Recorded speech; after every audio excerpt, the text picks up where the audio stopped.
ಎಲ್ರಿಗೂ ನಮಸ್ಕಾರ. ನನ್ನ ಹೆಸರು ಸುಜಾತ ಅಂತ ಹೇಳಿ.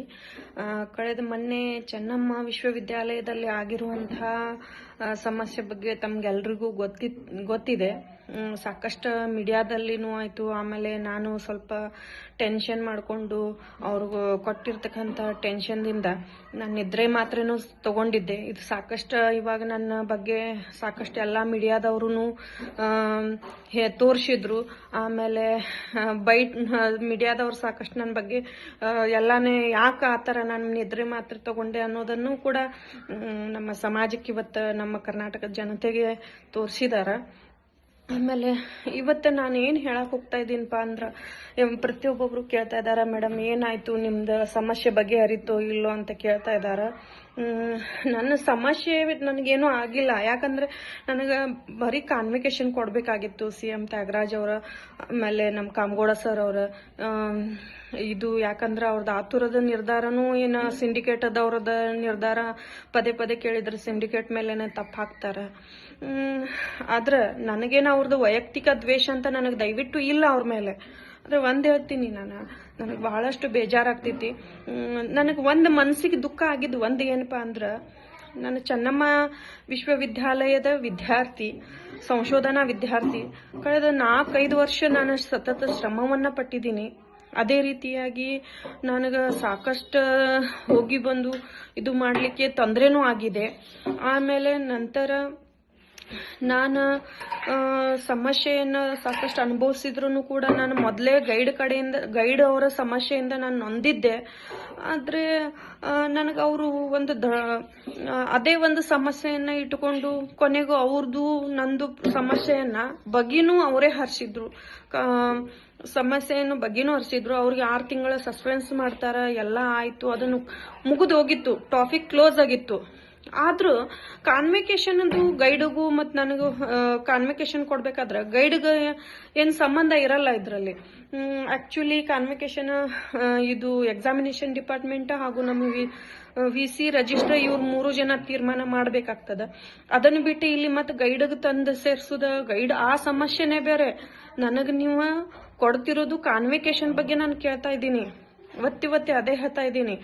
ಆದ್ರೂ ನೀವು ಅದನ್ನೇ ಇಟ್ಕೊಂಡ ಗೈಡ್ಗೆ ನಿವೃತ್ತಿ ಕೊಡ್ತೀರಿ, ಏನ್ ಮಾಡ್ತೀರಿ, ಅದು ನಿಮ್ ಕಲೀಗ್ ಅವರು. ಹೌದಾ? ಇನ್ನೊಂದು ಸ್ಟ್ರಾಂಗ್ಲಿ ಹೇಳಕ್ ಇಷ್ಟಪಡ್ತೀನಿ. ನಾನು ಒಂದ್ 2-3 ಸಾರಿ ಫೋನ್ ಮಾಡಿ ನನ್ನ ಗೈಡ್ಗೆ ಕೇಳ್ದೆ. ಅದು ಅಲ್ಲದೆ ವಕಾಲತ್ಗೆ ನನ್ನ ಸೈನ್ ತಗೊಂಡು ಹೋಗ್ಲಿಕ್ಕೆ ನಮ್ಮ ಮನೆಗೆ ಬಂದಿದ್ರು ಅವರು. ಬಂದ್ಮೇಲೆ ಅವಾಗೂ ನಾನು ಸ್ಟ್ರಾಂಗ್ಲಿ ಕೇಳ್ದೆ, ಯಾಕೆ ಸರ್ ಹಿಂಗ ಅಂತ ಹೇಳ.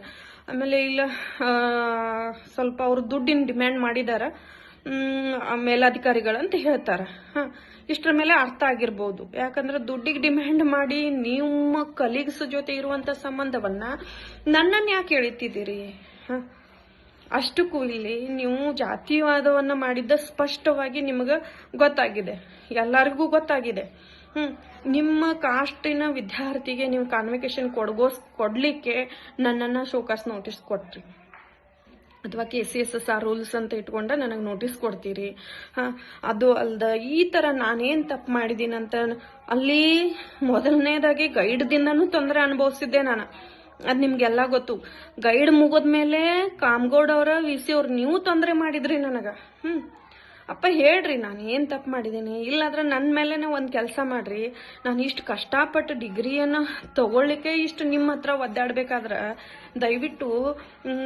ಆಮೇಲೆ ಮಾಧ್ಯಮದಲ್ಲಿ ನಮ್ಮ VC ಸಾಹೇಬ್ರ ಸರ್ ಏನ್ ಹೇಳ್ತಾರಪ್ಪ ಅಂದ್ರ, ಇಲ್ಲ ಆ ವಿದ್ಯಾರ್ಥಿ ದಿಂದ ನಮ್ಮ ವಿಶ್ವವಿದ್ಯಾಲಯದ ಘನತೆ ಗೌರವ ಕಡಿಮೆ ಆಗ್ತಾ ಇದೆ ಅಂತ ಒಂದ್ ಮಾತನ್ನ ಹೇಳಿದ್ರ. ನಿಜವಾಗ್ಲೂ ಹೇಳ್ತಾ ಇದ್ದೀನಿ ಕೇಳ್ರಿ. ನಾನು ಬೆಳಗಾವದವಳ್ರಿ. ದಯವಿಟ್ಟು VC ಸರ್ ಅರ್ಥ ಮಾಡ್ಕೊಡ್ರಿ, ನಾನು ಬೆಳಗಾವಿ ಜಿಲ್ಲಾದಕ್ಕೆ. ನಮ್ಮ ವಿಶ್ವವಿದ್ಯಾಲಯದ ಘನತೆ ಗೌರವ ಕಾಪಾಡ್ಕೊಳ್ಳೋದು ನನ್ನ ಕೈ ಒಳಗದೆ.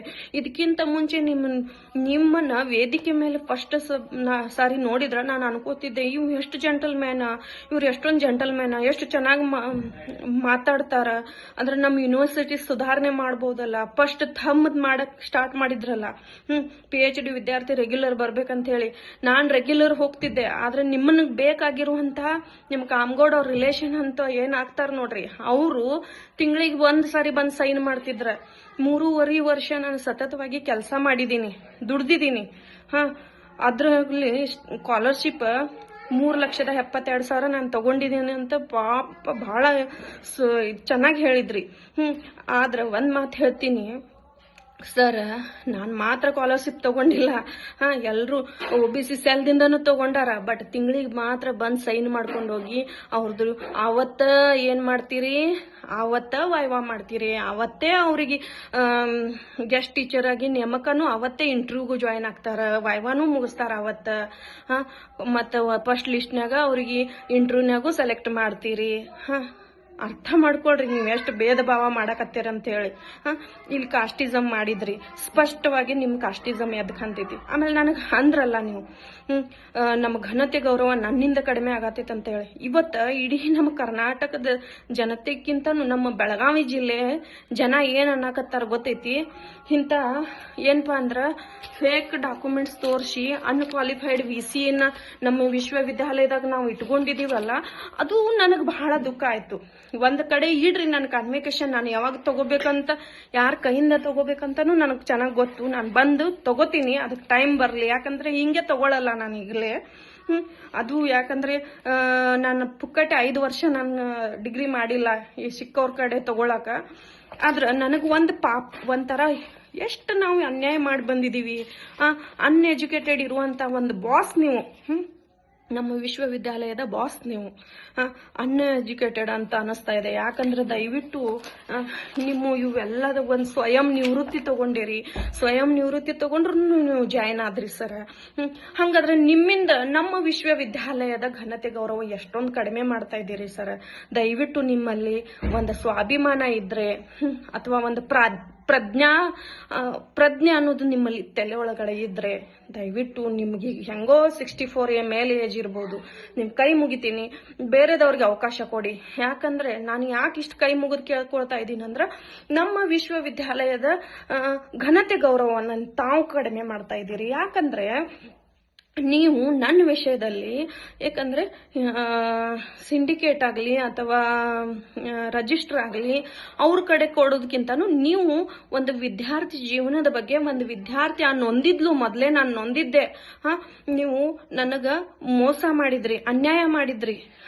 ನೀವು ನಿಜವಾಗ್ಲೂ ವೆಲ್ ಕ್ವಾಲಿಫೈಡ್ ಇರ್ತಿದ್ರೆ, ವಿದ್ಯಾರ್ಥಿ ಜೀವನ ಏನ್ ಅನ್ನೋದು ಗೊತ್ತಿರ್ತಿದ್ರೆ ನೀವು ನನಗೆ ಅವತ್ತ ಕರೆಸಿ ಕನ್ವಿಕೇಶನ್ ಕೊಡ್ತಿದ್ರಿ.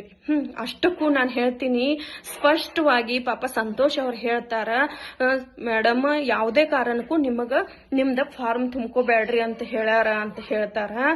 ಅಷ್ಟಕ್ಕೂ ನಾನು ಗೈಡ್ ಕಡೆಯಿಂದನೂ ಅವ್ರಿಗೆ ಫೋನ್ ಮಾಡಿಸಿದ್ದೆ. ಅವ್ರ ಕಡೆನೂ ಅವ್ರ ಮೊಬೈಲ್ಗೂ ಏನಪ್ಪಾ ಡಾಕ್ಯುಮೆಂಟ್ಸ್ ಕಳಿಸಿ ಅವ್ರಿಗೆ ಕಳಿಸಿದ್ದೆ. ಸ್ಪಷ್ಟವಾಗಿ ನನ್ಗೆ ಹೇಳ್ತಾರ, ಇಲ್ಲ ಮೇಡಮ್ ನಿಮ್ದು ವೇಟ್ ಮಾಡಂದಾರ ಸರ್ ಅಂತ ಹೇಳ್ತಾರ. ಅಂದ್ಮೇಲೆ ಆ ವ್ಯಕ್ತಿ ಮೇಲೇನು ನೀವು ಸುಳ್ಳು ಆಪಾದನೆ ಮಾಡ್ತಾ ಇದ್ದೀರಿ. ಅಲ್ಲಿರುವಂತ ನೌಕರರನ್ನು ಸುಳ್ಳನ್ನ ಮಾಡ್ತಾ ಇದ್ದೀರಿ ಸರ್, ನಿಮ್ಮ ಸ್ವಾರ್ಥಕ್ಕಾಗಿ. ಇನ್ನೇನ್ ಸಾಧನೆ ಮಾಡ್ಬೇಕಾಗಿಲ್ಲ ಸರ್, ಆಗಿದೆ, ನಿಮ್ದು ಏಜ್ ಆಗಿದೆ, ಹೆಂಗೋ ಇನ್ನು ಮುಗಿದೋಗಿದ್ದು. ದಯವಿಟ್ಟು ಹೊಸಬ್ರಿಗೆ ಇದು ಕೊಡ್ರಿ, ಏನಪ್ಪಾ ಅಂದ್ರೆ ಅವಕಾಶವನ್ನ ಕೊಡ್ರಿ. ಯಾಕಂದ್ರ ಇನ್ ಕೇಸ್ ನಿಮ್ಮಲ್ಲಿ ಓನ್ ಡಿಸಿಷನ್ ತಗೊಳ್ಳೋ ಯೋಗ್ಯತೆನೂ ಇಲ್ಲ, ಆಮೇಲೆ ಆ ಮೆಂಟಾಲಿಟಿನೂ ಇಲ್ಲ. ಯಾಕಂದ್ರೆ ನನ್ನ ವಿಷಯದಲ್ಲಿನೇ ಇಷ್ಟೊಂದು ಗದ್ದಲ ಮಾಡಿದ್ರಿ. ಇನ್ನಿಂತ ಒಂದ್ ಕಡೆ ನಾನು ಹೋಗಿದ್ದೆ, ನಮ್ಮ ಬೆಳಗಾವಿ ಜಿಲ್ಲಾ ಕೋರ್ಟಿಗೆ ಹೋಗಿದ್ದೆ ಮೊನ್ನೆ. ಒಂದ್ ಕಡೆ ವಕೀಲ್ ಅಂದ್ರು, ಅಯ್ಯೋ ಮೇಡಮ್ ನೀವು ಈ ಚೆನ್ನಮ್ಮ ಯೂನಿವರ್ಸಿಟಿ ಅವ್ರ 11ನೇದವ್ರು ನೋಡ್ರಿ ಸಮಸ್ಯೆ ಹೇಳ್ಕೊಳ್ಳೋರ ಅಂತಂದ್ರ. ನಂದು ಒಂದ್ ಬೆಳಕಿಗೆ ಬಂದಿದೆ ಸಾಹೇಬ್ರೆ, ಸಾಕಷ್ಟು ಹುಡುಗಿಯರ್ ಬೆಳಕಿಗೆ ಬಂದಿಲ್ಲ. ಸಾಕಷ್ಟು ಜನ ನೊಂದಿದಾರ ಒಳಗಿಟ್ಕೊಂಡ, ಯಾಕಪ್ಪ ಇವ್ರ ತಂಟೆಗೆ ಹೋಗೋದಂತ ಹೇಳಿ ಎಲ್ಲಾರು ಮುಚ್ಚಕ್ಕಿದಾರ್ರಿ. ನಿಮಗ್ ಗೊತ್ತಿಲ್ರಿ, ನೀವು ಅರ್ಥ ಮಾಡ್ಕೊಡ್ರಿ. ನಿಜವಾಗ್ಲೂ ಈ ರೀತಿ ಮಾಡೋದಲ್ಲ, ನಿಮ್ ಧರ್ಮ ಅಲ್ಲ ರೀ. ಒಂದಿನ ಕರ್ಮ ಅನ್ನೋದು ಕಾಡೇ ಕಾಡತ್ರಿ. ನಿಮ್ಮ ಅಧಿಕಾರಕ್ಕೋಸ್ಕರ ಯಾಕ್ರಿ ಭಿಕ್ಷೆ ಬಿಡ್ತೀರಿ? ಯಾಕ್ರಿ ನಿಮ್ಮ ಹತ್ರ ಆ ಯೋಗ್ಯತೆನೇ ಇಲ್ಲ ಅಂದ್ಮೇಲೆ, ಒರಿಜಿನಲ್ ಸರ್ಟಿಫಿಕೇಟ್ ಇಲ್ಲ ಅಂದ್ಮೇಲೆ ನಮ್ಮ ವಿಶ್ವವಿದ್ಯಾಲಯದ ಗೌರವವನ್ನು ಯಾಕ್ರಿ ಹಾಳು ಮಾಡ್ತಾ ಇದ್ದೀರಿ? ದಯವಿಟ್ಟು CM ತ್ಯಾಗರಾಜ್ ಅವರೇ, ನಿಮ್ಮನ್ನ ನಾನು ಬೇಡಿ ಮತ್ತೆ ಕೇಳ್ತೀನಿ. ಘನತೆ ಗೌರವ ನನ್ನಿಂದ ಅಲ್ಲ, ನನ್ನ ಇದೇ ಜಿಲ್ಲೆಯವಳು, ನನಗೆ ಸುಧಾರಣೆ ಮಾಡೋ ಶಕ್ತಿ ಇದೆ. ಅದು ಅಲ್ಲದೆ ನನಗ ಕರಪ್ಷನ್ ಮಾಡುವಂತವ್ರು ಮತ್ತೆ ಫೇಕ್ ವೆಲ್ ಕ್ವಾಲಿಫೈಡ್ ನಮ್ಮ ವಿಶ್ವವಿದ್ಯಾಲಯದಲ್ಲಿ ಇರಬೇಕು ಅನ್ನೋದು ನಮ್ದೆಲ್ಲ ಅಭಿಪ್ರಾಯ ಇದೆ ರೀ. ಯಾಕ್ರಿ ನಮ್ಮ ಉತ್ತರ ಕರ್ನಾಟಕಕ್ಕೆ ನೀವು ಇಷ್ಟು ತೊಂದರೆ ಮಾಡ್ತಾ ಇದ್ದೀರಿ? ಆಮೇಲೆ ನಿಮ್ಮ ಮಾತು ಕೇಳಿ ಪಾಪ ಕಾಮಗೌಡ ಅವರು ಮನ್ ತಿಂದ್ಬಿಟ್ರು. ನಿಮ್ಮ ಮಾತು ಕೇಳಿ ಕಾಮಗೌಡ ಅವ್ರು ಹೇಳ್ತಾರ KCSSR ರೂಲ್ಸ್ ಇದು ಅದು ನನ್ನ ವೈಯಕ್ತಿಕ ಪ್ರಶ್ನೆಗಳನ್ನ ಕೇಳ್ತಾರ. ಇವಾಗ ಕಾಮಗೌಡ ಅವ್ರಿಗೆ ನಾನು ಒಂದು ಸೋಷಿಯಲ್ ಮೀಡಿಯಾದಾಗ ಭಾಳ ಹೇಳಕ್ ಹೋಗಲ್ಲ. ಅವ್ರದ್ದು ಹಿಸ್ಟ್ರಿನ ನನಗೆ ಗೊತ್ತು. ಬೇರೆ ಕಡೆ ಮಾಡ್ಕೊಂಡಿದ್ದು ಗೊತ್ತು. ಆಮೇಲೆ ನಾನು ಹೇಳಕ್ ಹೋಗಲ್ಲ. ನಂದೊಂದು ಮರ್ಯಾದೆ ತೆಗೆದಿರಿ ನೀವು ಎಲ್ಲಾರ ಮುಂದಂತ ಹೇಳಿ ನಿಮ್ಮ ವೈಯಕ್ತಿಕ ಪ್ರಶ್ನೆ ನಾನು ಹೇಳಂಗಿಲ್ಲ. ಮೀಡಿಯಾದವ್ರು ಸ್ಪಷ್ಟವಾಗಿ ಹೇಳ್ತಾರ, ಮೀಡಿಯಾದವ್ರ ನಿಮ್ ಬಗ್ಗೆ ಅವ್ರ ಬಗ್ಗೆ ನಮ್ಮ ಹತ್ರ ಎಲ್ಲಾನ ಐತೆ ಅಂತ ಹೇಳಿ. ಬಟ್ ನನಗ್ ಬೇಡ ಅದೆಲ್ಲ. ಆದ್ರೆ ನಿಮಗ್ ನಿಜವಾಗ್ಲೂ ನಾಚಿಕೆ ಮಾನ ಮರ್ಯಾದೆ ಇದ್ರೆ ನೀವು ಸೈಡ್ ಹೋಗ್ಬಿಡ್ರಿ. ಅದ್ರಲ್ಲಿ ನನಗ್ ದುರಾದೃಷ್ಟ ಏನಪ್ಪಾ ಅಂದ್ರ ನಿಮ್ಮ ತಪ್ಪುಗಳನ್ನ ಮುಚ್ಚಿಡ್ತೀರಿ, ನನ್ನ ತಪ್ಪನ್ನ ಮೇಲೆ ಎಬ್ಬಿಸ್ತಾ ಇದ್ದೀರಿ, ಇಲ್ದೇ ಇದ್ರೂ ಮೇಲ್ ತರ್ತಾ ಇದ್ದೀರಿ. ನಿಮಗ್ ನಿಜವಾಗ್ಲೂ ಬೆಸ್ಟ್ ಅನ್ಬೋದು. ಅದು ಅಲ್ದ ಈ ವಿಷಯದಾಗ ಮೀಡಿಯಾದವ್ರು ಸ್ಪಷ್ಟವಾಗಿ ನನಗೆ ಹೇಳಿದ್ರು. ಏನ್ ಹೇಳ್ತಾರಪ್ಪ ಅಂದ್ರ, ಮೇಡಮ್ ನಿಮ್ ವಿಷಯದ ಬಗ್ಗೆ ಬೈಟ್ ತಗೊಂಡ್ರ ಅವರು ನಮ್ಮ ಮೇಲೆ ಕಂಪ್ಲೇಂಟ್ ಮಾಡ್ತೀನಂತ ಯೂನಿವರ್ಸಿಟಿ ಅವರು ಹೆದರಿಕೆ ಹಾಕಕತ್ತಾರ್ರಿ, ಸಾರಿ ರೀ ನಿಮ್ ಕಡೆ ಬರಂಗಿಲ್ಲ ಅಂತ ಅಂದ್ರ ನನಗ. ಅಲ್ರಿ ಮೀಡಿಯಾದವ್ರಿಗೂ ನೀವು ಹೆದರಿಕೆ ಹಾಕಿದ್ರಿ. ಅವ್ರ ಯಾರು ತುಷಾರ್ ಅಂತ ಹೇಳಿ, ತುಷಾರ್ ಮೂಲಕ 6 ಜನರಿಗೆ 6 ಲಕ್ಷ ರೂಪಾಯಿ ಡೀಲು ಮಾಡಿಬಿಟ್ರಿ, ಮೀಡಿಯಾದವ್ರಿಗೆ ಬುಕ್ಕು ಮಾಡಿಬಿಟ್ರಿ. ಅವ್ರು ಯಾರು ಅಲ್ಲ ರೀ, ನನ್ನ ಸ್ವಂತ ಬ್ರದರ್ ಒಬ್ಬ ಅದ್ರಾಗಿದ್ದಾನ, ಅವ್ರ ಹೆಸರು ಹೇಳಂಗಿಲ್ಲ ಮೀಡಿಯಾದ. ಅವನು ಹೇಳಿದ, ಅಕ್ಕ ನಿಜವಾಗ್ಲೂ ನಾವು ತುಷಾರ್ ಅನ್ನೋವ ಎಲ್ಲ ಮೀಡಿಯಾ ಹ್ಯಾಂಡಲ್ ಮಾಡಿ 6 ಲಕ್ಷ ಕೊಟ್ಟ ತ್ಯಾಗರಾಜ, ಅದನ್ನೆಲ್ಲ ಬುಕ್ ಮಾಡಿಬಿಟ್ರು, ಅದಕ್ಕೆ ನಾವು ಮೀಡಿಯಾದವ್ರು ಬರ್ತಾ ಇಲ್ಲ ಅಂತ ಅವ್ರು ನನಗೆ ಸುಳ್ಳು ಹೇಳ್ತಾರ್ರಿ. ನಾನು ಇದೇ ಜಿಲ್ಲೆದವಳು, ಇಲ್ಲೇವ್ರು ನನಗೆ ಲೋಕಲ್ ಬೈಂಡಿಂಗ್ ಅಷ್ಟು ಇರಲ್ಲೇನ್ರಿ ಕಾಮಗೌಡವ್ರ. ಅರ್ಥ ಮಾಡ್ಕೊಳ್ರಿ. ಇದೊಂದು ನೀವು 6 ಲಕ್ಷ ಬುಕ್ ಮಾಡಿ ಮೀಡಿಯಾ ಬುಕ್ ಮಾಡಿದ್ರಿ. ನಾನಂತೂ ನೋಡ್ರಿ, ನಾ ತಪ್ಪೇ ಮಾಡಿಲ್ಲ. ನಾನು ಯಾಕೆ ರಾಜಕೀಯ ಮಂದಿ ಕಡೆ ಹೋಗ್ಲಿ? ಏನ್ ರಾಜಕೀಯ ಒತ್ತಡ ತಂದ್ರಿ ನೀವು? ರಾಜಕೀಯ ವ್ಯಕ್ತಿಗಳು ನನಗ್ ಕರೆಸ್ತಾರ ಅಥವಾ ರಾಜಕೀಯ ವ್ಯಕ್ತಿಗಳು ನನಗೆ ಫೋನ್ ಮಾಡಿಸಿದ್ರು? ಹೌದ್ರಿ. ಈಗ ನೋಡ್ರಿ, ಹೋಟಿ ಯಾರ್ದಿದೆ? ನಮ್ದಿದೆ, ಹೌದಾ? ಆಮೇಲೆ ಅಧಿಕಾರ ಕೇಳೋ ಹಕ್ಕು ಯಾರಿಗಿದೆ? ನಮ್ಗಿದೆ. ಈಗ ಯಾವೇ ಪೊಲಿಟಿಕ್ಸ್ ಲೀಡರ್ ಇದ್ರು ಈ ವಿಷಯದಲ್ಲಿ ಅವ್ರು ನೋಡಪ್ಪ, ನೀನ್ ನಿಜವಾಗ್ಲೂ ನಾನು ಹೇಳಿ ಕಳ್ಸಿದೀನಿ, ನಿಮ್ದೆಲ್ಲ ಏನಿದೆ ಅಲ್ಲ ನಿಜವಾಗ್ಲೂ ಒರಿಜಿನಲ್ ನಮ್ಮ ಭಾಗದ ಹೆಸರನ್ನ ಹಾಳಾಗ್ತಾ ಇದೆ ಈ ಅಧಿಕಾರದಿಂದ. ನಮ್ಮ ವಿಶ್ವವಿದ್ಯಾಲಯದ ಘನತೆ ಗೌರವಕ್ಕೆ ಧಕ್ಕೆ ಆಗ್ತಾ ಇದೆ. ದಯವಿಟ್ಟು ಇವರನ್ನ ತೆಗೀರಿ. ಅಲ್ಲಿವರೆಗೂ ಒಂದ್ ಕಡೆ ನನಗ ಕಾನ್ವಿಕೇಶನ್ ಎಷ್ಟು ಕೊಡದೆ ನೀವು ಅವಮಾನ ಮಾಡಿದಿರೋ, ನನಗ ಅದಕ್ಕಿಂತಾನು ನಿಮಗ್ ಜಾಸ್ತಿ ಅವಮಾನ ಆಗ್ತಾ ಇದೆ. ನಿಮ್ಮಂತವ್ರ ಕಡೆ ನಮ್ಮ ಡಾಕ್ಯುಮೆಂಟ್ಸ್ ಒಳಗ ಸಹಿ ಐತಲ್ಲ ಅನ್ನೋದು ಫೇಕ್ ಡಾಕ್ಯುಮೆಂಟ್ಸ್ ತೋರಿಸಿ ನಿಮ್ಮಂತವ್ರದ್ದು ನಮ್ಮ ಡಾಕ್ಯುಮೆಂಟ್ಸ್ ಮೇಲೆ ಸಹಿ ಐತಲ್ಲ ಅಂತ ಹೇಳಿ ಒಂಥರ ಬೇಜಾರಾಗ್ತೈತ್ರಿ. ಯಾಕ್ರಿ ಎಜುಕೇಶನ್ ಲೈಫ್ ನೋಡ್ರಿ, ಇವತ್ತಿನ ಜಮಾನದಾಗ ಅನ್ನದಾನದಕ್ಕಿಂತನೂ ವಿದ್ಯಾದಾನ ಅತಿ ಶ್ರೇಷ್ಠ ಆಗೈತ್ರಿ ಸರ್. ತಿಳ್ಕೊಳ್ರಿ ಸರ್. ನಾನು ಪಕ್ಕಾ ಉತ್ತರ ಕರ್ನಾಟಕ ಭಾಷೆ ಒಳಗೆ ಮಾತಾಡಕತ್ತೇನೆ. ಚೆನ್ನಮ್ಮ, ಕಿತ್ತೂರು ರಾಣಿ ಚೆನ್ನಮ್ಮ ಬ್ರಿಟಿಷರನ್ನ ಓಡಿಸಿದ್ರು, ತಮಗೂ ಗೊತ್ತೈತ್ರಿ. ಆದ್ರ ನಮ್ಮಲ್ಲಿ ನಮ್ಮ ಕಿತ್ತೂರು ರಾಣಿ ಚೆನ್ನಮ್ಮ ವಿಶ್ವವಿದ್ಯಾಲಯದಿಂದ ಫ್ರಾಡ್ ಮಾಡೋ ಅಂತವ್ರಿಗೆ, ಫೇಕ್ ಡಾಕ್ಯುಮೆಂಟ್ಸ್ ತಂದು ತೋರಿಸಿದ ಅಧಿಕಾರ ಗಿಟ್ಟಿಸ್ಕೊಂಡವ್ರಿಗೆ, ಆಮೇಲೆ ನಮ್ಮ ಚೆನ್ನಮ್ಮ ವಿಶ್ವವಿದ್ಯಾಲಯದಲ್ಲಿ ಕರಪ್ಷನ್ ಮಾಡುವಂತ ಅಧಿಕಾರಿಗಳಿಗೆ ಯಾವುದೇ ಕಾರಣಕ್ಕೂ ಸ್ಥಾನ ಇಲ್ಲ. ನಾನು ಅದನ್ನು ನನ್ನ ಗಮನಕ್ಕೆ ಬಂದ್ರೆ ನಾನು ಒಂದು ಸಾಮಾಜಿಕ ಹೋರಾಟಗಾರ್ತಿಯಾಗಿ ನಾನು ನಿಜವಾಗ್ಲೂ ಖಂಡಿಸ್ತೀನಿ. ದಯವಿಟ್ಟು ನಾನು ಪದೇ ಪದೇ ಹೇಳಂಗಿಲ್ಲ, ನಮ್ಗ ಮರ್ಯಾದೆಗೆ ಧಕ್ಕೆ ತರಕ್ ಹೋಗ್ಬೇಡ್ರಿ. ನಿಮ್ ಸ್ವಯಂ ನಿವೃತ್ತಿಯನ್ನ ತಗೊಳ್ರಿ. ಈ ರೀತಿ ತೊಂದರೆ ಮಾಡಕ್ ಹೋಗ್ಬೇಡ್ರಿ. ನಮಗೂ ನಿಮ್ಮಿಂದ ಇಡೀ ಸಮಾಜಕ್ಕ ತೊಂದರೆ ಆಗ್ತಾ ಇದೆ. ನೀವು ಸ್ವಯಂ ನಿವೃತ್ತಿ ತಗೊಂಡ್ರೆ ನನ್ನ ಪ್ರತಿಭಟನೆ ಸ್ಟಾಪ್ ಆಗತ್ರಿ. ಯಾಕಂದ್ರೆ ಕಾಮಗೌಡ, ನೀವು ದಯವಿಟ್ಟು ನೀವು ವಿದ್ಯಾರ್ಥಿಗಳಿಗೆ ಖಂಡಿಸಿ ನೋಟಿಸ್ ಕೊಡ್ತೀರಂದ್ರ ಅದಕ್ಕೆ ಏನ್ ನೋಡ್ರಿ, ನಿಮ್ಗೆ ಹೆಂಗ ಅರ್ಥ ಆಗಿರ್ದೆ ಅಂತ ಅನ್ಕೋತೀನಿ ನಾನು. ಯಾಕಂದ್ರೆ ನೀವು ವಿದ್ಯಾರ್ಥಿಗಳ ಪರವಾಗಿ ನಿಲ್ಲಂಗಿಲ್ಲ ಅಂದ್ರ ನಿಮ್ ಕಾಷ್ಟದವ್ರಿಗೆ ತಂದು ಕೂಡ್ಸ್ಲಿಕ್ಕೆ ನೀವು ಏನೇನೆಲ್ಲ ಸರ್ಕಸ್ ಮಾಡಿದ್ರಿ, ಎತ್ತಿ ತೋರಿಸ್ತಿತ್ರಿ ಅದ್ರಾಗ. ಇನ್ನು ನನ್ನ ವೈಯಕ್ತಿಕ ಪ್ರಶ್ನೆ ಬಗ್ಗೆ ನೀವು ಪ್ರಶ್ನೆ ಮಾಡಕ್ ಹೋಗ್ಬೇಡ್ರಿ ಎಲ್ಲೂ. ಯಾಕಂದ್ರೆ ನಿಮ್ಮ ವೈಯಕ್ತಿಕ ಪ್ರಶ್ನೆ ನನಗ್ ಬಹಳ ಚಲೋ ಗೊತ್ತೈತ್ರಿ.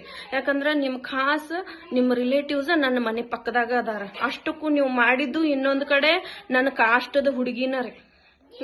ಅದನ್ನೆಲ್ಲ ಹೇಳಕ್ ಹೋಗಂಗಿಲ್ಲ. ಯಾಕಂದ್ರೆ ನಿಮ್ಮ ತೀರಾ ಡ್ಯಾಮೇಜ್ ಆಗ್ತೈತ್ರಿ. ದಯವಿಟ್ಟು ಯಾಕಂದ್ರೆ ಒಂದು ಮೀಡಿಯಾ ಮುಂದೆ ನನ್ನ ಒಂದು ಹೆಣ್ಣಿನ ಬಗ್ಗೆ ನನ್ನ ಹೆಸರನ್ನ ಹೇಳಿ ಬಹಿರಂಗ ಪಡಿಸಿದೀರಿ. ಹೌದಾ? ನನ್ನ ಮಾನ ನಷ್ಟ ಮಾಡಿದೀರಿ ನೀವು. ಹೌದಾ? ಆ ಕೇಸು ನಾನು ಹಾಕ್ಬೋದು ನಿಮ್ಮ ಮೇಲೆ. ದಯವಿಟ್ಟು ಅರ್ಥ ಮಾಡ್ಕೊಳ್ರಿ. ನಾನು ಸೂಕ್ಷ್ಮವಾಗಿ ಹೇಳಕತ್ತೇನೆ. ನಿಮ್ಮ ತಪ್ಪುಗಳನ್ನ ಮುಚ್ಚಿ ಹಾಕ್ಲಿಕ್ಕೆ ನಂದು 36 ಡಾಕ್ಯುಮೆಂಟ್ಸ್ ಅನ್ನ ರೆಡಿ ಮಾಡಕ ನಿಮಗೆ ಅವಶ್ಯಕತೆ ಇಲ್ಲ. ಮಾಡ್ಲಿಕ್ಕೂ ಹೋಗ್ಬೇಡ್ರಿ. ಯಾಕಂದ್ರೆ ನಂದು ಗೈಡದ ಸಮಸ್ಯೆ 1 ವರ್ಷದ ಹಿಂದೆ ನೀವ ಬಗೆಹರಿಸಿರಿ, ಮುಗಿದೋಯ್ತು. ಅವನಿಗೆ ಶಿಕ್ಷೆನೂ ಆಯ್ತು, ಎಲ್ಲ ಮುಗಿದೋಯ್ತು. ಅದನ್ನ ನೀವು ಇಟ್ಕೊಂಡ ಕಾನ್ವೆಕೇಶನ್ ಗೈಡ್ ಕೊಡ್ಬೇಕಾಗಿರ್ಲಿಲ್ಲ. ಇದ್ರ ಬಗ್ಗೆ VC ಡಿಸಿಷನ್ ತಗೋಬೇಕಿತ್ತು. VC ಅವ್ರ ಕೈ ಒಳಗಿತ್ತು ನೋಡ್ರಿ. ದಯವಿಟ್ಟು ಈ ರೀತಿ ಮಾಡಾಕತ್ತಿರಲ್ಲ, ವಿದ್ಯಾರ್ಥಿಗಳಿಗೆ ಮೋಸ ಮಾಡಾಕತ್ತಿರಲ್ಲ, ನೀವು ಯಾವತ್ತೂ ಉದ್ಧಾರ ಆಗಲ್ಲ. ಯಾಕಂದ್ರೆ ನನ್ನ ಲೈಫಲ್ಲಿ ಸಣ್ಣ ಕೂಸನ್ನ ಮಂದಿ ಮನೆ ಒಳಗಡೆ ಬಿಟ್ಟ ನಾನು ಬಿಜಾಪುರ ಟು ಚಿಕ್ಕೋಡಿ ಹೋಗಿ ಬಂದು ಇಷ್ಟೊಂದು ಕಷ್ಟಪಟ್ಟು ನಾನು ಮಾಡಿದ್ದೀನಿ. ಆದ್ರೆ ನನ್ನ ಥೀಸಸ್ ಇವರು VC ಸರ್ CM ತ್ಯಾಗರಾಜ್ ಅವ್ರು ಹೇಳಿದ್ರು ಏನಪ್ಪಾ ಅಂದ್ರ, ಒಂದು 4 ಸಾರಿ ನಿನ್ ಥೀಸಸ್ ಓದಿದೀನಿ ನಮ್ಮ, ಚಾಪ್ಟರ್ ಟು ಚಾಪ್ಟರ್ ನನಗೆಲ್ಲ ನೆನಪದಾವ ಅಂತ ಅಂದ್ರ. ನನ್ನ ಥೀಸಸ್ ಓದೋದಕ್ಕಿಂತಾನು ಒಂದೇ ಸಾರಿ ಈ ಡಾಕ್ಯುಮೆಂಟ್ಸ್, ಫೇಕ್ ಡಾಕ್ಯುಮೆಂಟ್ಸ್ ಅನ್ನ ಯಾರು ರೆಡಿ ಮಾಡ್ಯಾರ, ಹೆಂಗ್ ಬಂತ, ಇವೆಲ್ಲ ಎಲ್ಲದ್ರ ಬಗ್ಗೆ ಒಂದ್ಸಲ ಅಧ್ಯಯನ ಮಾಡ್ತಿದ್ರ. ದಯವಿಟ್ಟು ನೀವು ನಿಮ್ಮ ಥೀಸಸ್ ನೀವು ಕರೆಕ್ಟ್ ಸರಿಯಾಗಿ ಬರೋದು ಡಿಗ್ರಿ ತಗೊಂಡ್ ಬರ್ತಿದ್ರ ದಯವಿಟ್ಟು ನೀವು ಇಷ್ಟೆಲ್ಲ ಹೊಲಸ ಆಗ್ತಿರ್ಲಿಲ್ಲ ಅಂತ ಅನಿಸ್ತೈತಿ. ಯಾಕಂದ್ರೆ 4 ಸಾರಿ ಓದಿದಿರಂದ್ರ ನನ್ನ ತಪ್ಪನ್ನ ಕಂಡು ಹಿಡಿಲಿಕ್ಕೆ ಫಸ್ಟ್ ನಿಮ್ಮ ಥೀಸಸ್ದ ನಿಮಗೆ ಹೆಸರು ನೆನಪೈತೋ ಇಲ್ಲೋ ಅದನ್ನ ನೋಡ್ರಿ. ಅಂದ್ರೆ ಇಷ್ಟ್ರ ಮೇಲೆನ ನಿಮ್ಮ ಯೋಗ್ಯತೆ ಗೊತ್ತಾಗ್ತೈತ್ರಿ. ಸ್ಪಷ್ಟವಾಗಿ ಯಾವುದೇ ಕಾರಣದಿಂದ ನಾನು ಯಾವುದಕ್ಕೂ ಒಂದ್ಸಾರಿ ಫೋನ್ ಮಾಡಿದ್ದೆ. ಅವಾಗ ಸ್ಪಷ್ಟವಾಗಿ ಹೇಳಿದ್ರಿ ನೀವು, ನಿಮ್ ಥೀಸಸ್ 4 ಸಾರಿ ಓದಿದೇನ್ರಿ ಮೇಡಮ್ ನಾನು ಅಂತ ಹೇಳಿದ್ರಿ. ಅಂದ್ರೆ ವಿಚಾರ ಮಾಡ್ರಿ, ನನ್ನ ಥೀಸಸ್ ಓದುವಷ್ಟು ಸಮಯ ಐತಿ ನಿಮ್ಗ. ನೀವು ಒಂದ್ ರೆಗ್ಯುಲರ್ ಕ್ವಾಲಿಫೈಡ್ ಇಲ್ಲ ಅನ್ನೋದನ್ನ ಯಾಕೆ ಅರಿವಿಲ್ಲ? ನೋಡ್ರಿ, ನಮ್ಗ ವಿಶ್ವವಿದ್ಯಾಲಯದ ಘನತೆ ಗೌರವ ದಯವಿಟ್ಟು ಕಳಿಬೇಡ್ರಿ. ಏನಪ್ಪಾ ಅಂದ್ರ ನಮ್ಮ VC ಸಾಹೇಬ್ರ ದಯವಿಟ್ಟು ರಿಸೈನ್ ಮಾಡಿ ಹೋಗ್ರಿ. ನಮ್ಮ ಚೆನ್ನಮ್ಮ ವಿಶ್ವವಿದ್ಯಾಲಯದ ಘನತೆ ಗೌರವ. ಯಾಕಂದ್ರ ನಂದು ಒಂದ್ ಕಡೆ ಇಡ್ರಿ, ಆದ್ರೆ ಈ ನಿಮ್ಮ ಡಾಕ್ಯುಮೆಂಟ್ಸ್ ಇಂದನೂ ಕೂಡ ನನಗ್ ಬಹಳ ಹರ್ಟ್ ಆಗಾಕತ್ತೈತ್ರಿ. ಯಾಕಂದ್ರ ನಮ್ಮ ವಿಶ್ವವಿದ್ಯಾಲಯದಾಗ ಇಂಥವ್ರ ನಮ್ಮ ಭಾಗದಾಗ ನಮ್ಗ ಅಭಿಮಾನ ಐತ್ರಿ, ಸ್ವಾಭಿಮಾನ ಐತ್ರಿ.